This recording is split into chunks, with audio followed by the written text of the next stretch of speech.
The power-to-weight ratio interactive calculator helps engineers determine the performance relationship between power output and system weight. Let's explore the inputs.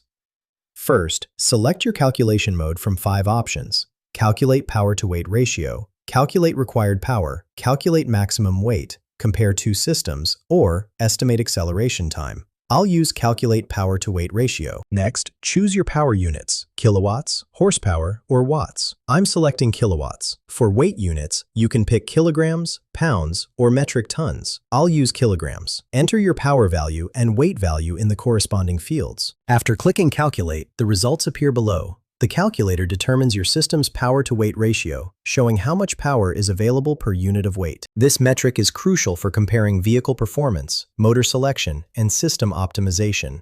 Higher ratios indicate better acceleration potential and dynamic performance. The calculator instantly converts between different unit systems, eliminating manual conversion errors.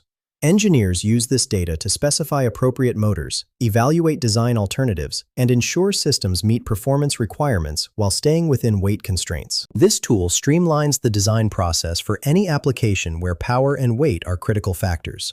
Find the link in the description below.